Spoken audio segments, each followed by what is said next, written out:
Athletes are always looking for the edge that will help them excel in their sport. There are many choices today. Just look in your local gym. What is safe and what might be effective? Welcome to the Clinicians Roundtable. I'm Dr. Leslie Lundt, Director of Foothills Psychiatry in Boise, Idaho, your host. And with me today is Dr. Christine Rosenbloom. Dr. Rosenbloom is a professor in the Division of Nutrition and Associate Dean for Academics in the College of Health and Human Sciences at Georgia State University in Atlanta. She is a certified specialist in sports dietetics.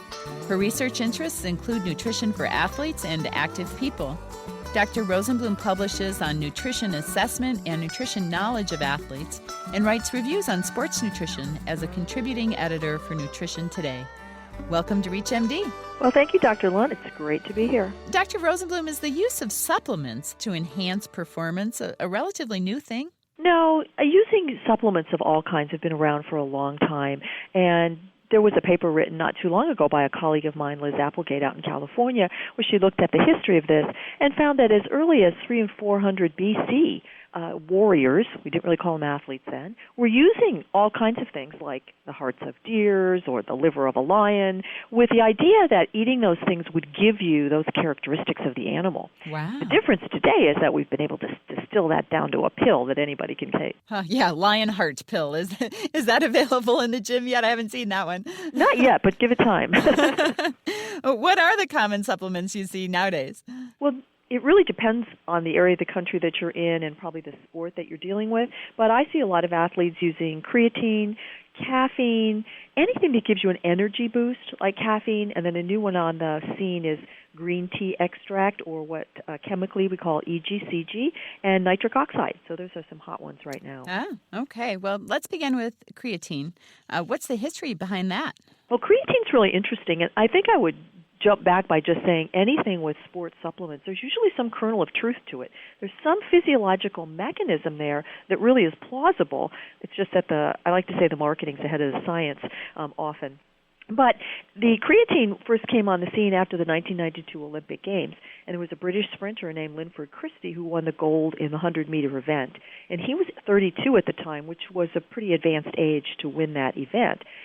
So he told the media that he was taking a brand new dietary supplement called creatine, and that just caught on like wildfire. So everybody from high school kids in the gym to football players just jumped on the bandwagon and started taking creatine. Wow. So what did the studies say? Well, the studies are a little bit equivocal, but I think the bottom line for creatine is that it is beneficial for athletes, probably more so in their training than actually in the sport, for those power events like sprinting and jumping, anything where you need a real burst of energy, a real anaerobic or without oxygen event, creatine's going to be beneficial. Now, I have to tell you, I kind of freaked out when my teenage son brought some creatine home to help him in baseball.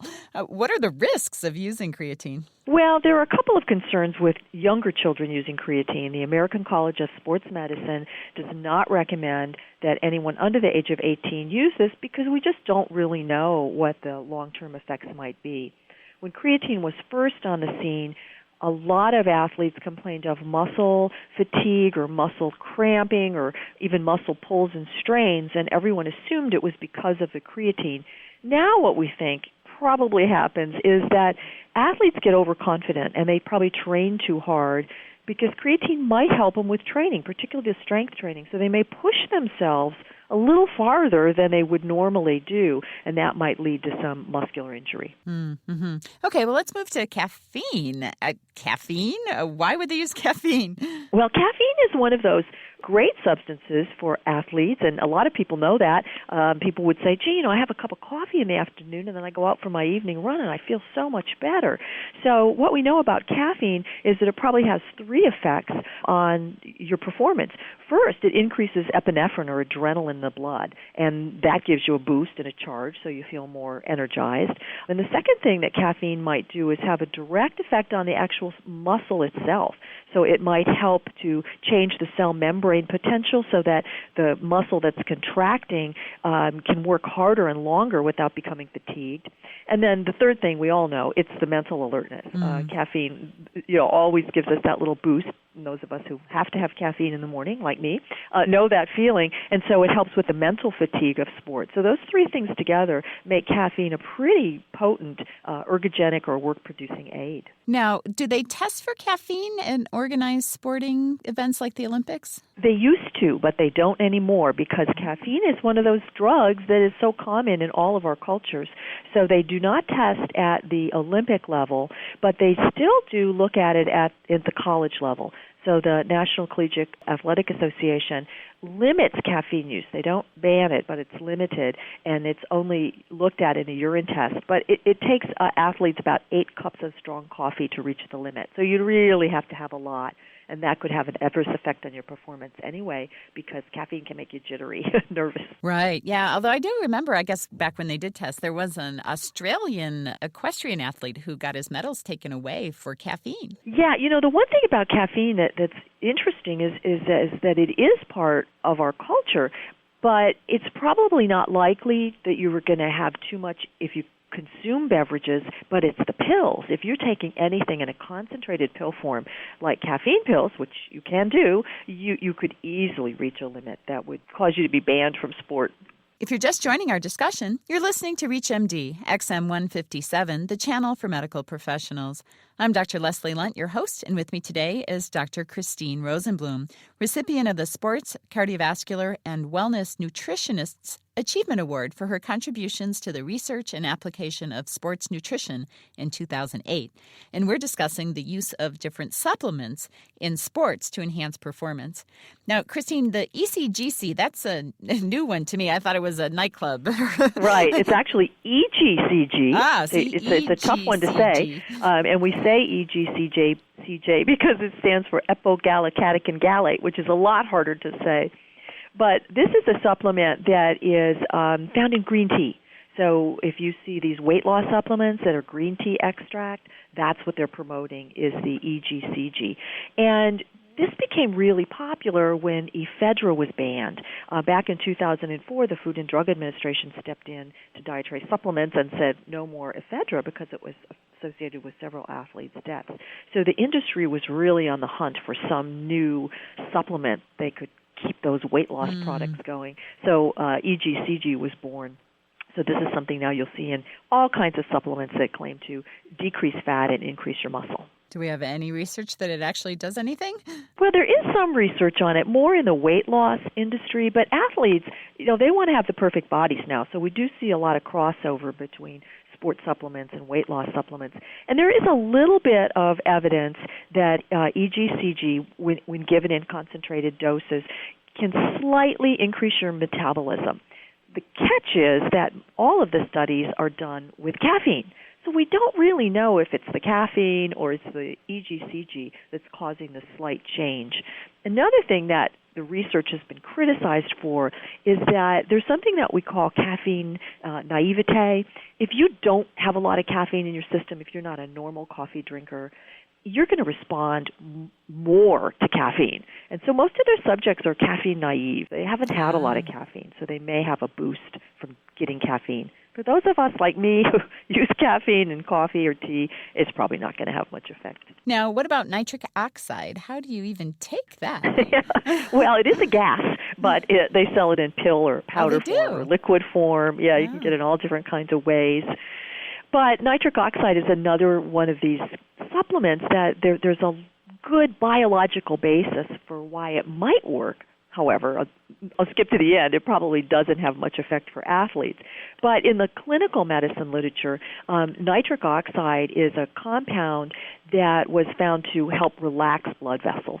And so in the heart disease world, this was a big deal, and it's derived from an amino acid called L-arginine. And what it does is helps to dilate blood vessels, and by dilating vessels, you would deliver more blood, therefore more oxygen to tissues. So because of that discovery, very quickly the supplement industry latched onto this, and they have products with great names like Higher Power and an NO Explode, and you see these bodybuilders on the cover of the supplements packages. But there's very little evidence that it works for people that have normal cardiovascular function, or it's going to do all these claims that it makes for athletes. Now, what's the wackiest supplement that you've heard an athlete using? Well, one of the wackiest was around a while ago. It's not popular anymore, and that's another thing with supplements. Athletes know what works, so if it's not working, they're off of it and on to something else. But there was a supplement a few years ago that was called myostatin, and what this was a supplement that claimed to alter your gene expression. And there was there's a real freak animal, some double-muscled cows or pigs, and that geneticists found that they lacked this particular substance, so their muscles stopped. The normal inhibition of muscles was stopped, and the muscles got really big. So they claimed, the supplement myostatin claimed, that by taking this, you could alter your genetic expression and you could change muscle signaling so your muscle would continue to grow without any regard to size. Wow. So it's pretty ridiculous. Yeah, that's pretty ridiculous. They're always thinking, aren't they? Oh, it's amazing. The supplement industry is truly amazing, and I can honestly say that I don't ever go to talk to a group of athletes when they don't ask me about some new supplement that I've never even heard about. Now, finally, there's been some buzz about GHB as a sports supplement. How does that work? Well, I haven't seen it too much in the sports world. I've seen it more in more illicit drug world. I believe that that's one of the supplements that is banned and athletes would be tested for. So most of the athletes I know are aware of those things and stay away from it. Mm-hmm. Makes sense, yeah. Bottom line, any supplement worth taking for those of us that are weekend warriors and not lifelong professional athletes? Probably not. I would say that a multivitamin might be beneficial. For women, calcium would be beneficial for their bone health. Caffeine might help. And then there might be a potential use for supplements like glucosamine or chondroitin, which might help with knee osteoarthritis if you've been a lifelong runner. But there's really no good substitute for training, good equipment, good nutrition, but probably not a lot of benefits for most of these supplements. I was afraid you were going to say that. No easy answer, huh?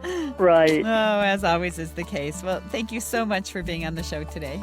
You're very welcome. We've been speaking with Dr. Christine Rosenbloom from Georgia State's College of Health and Human Sciences in Atlanta and talking about the use of supplements in sports. I'm your host, Dr. Leslie Lundt, and you've been listening to the Clinicians Roundtable on ReachMD XM 157, the channel for medical professionals. We welcome your questions and your comments, so come visit us at reachmd.com. We have podcast and on-demand features that allow you to access all of our programs straight from your computer. Thank you for listening.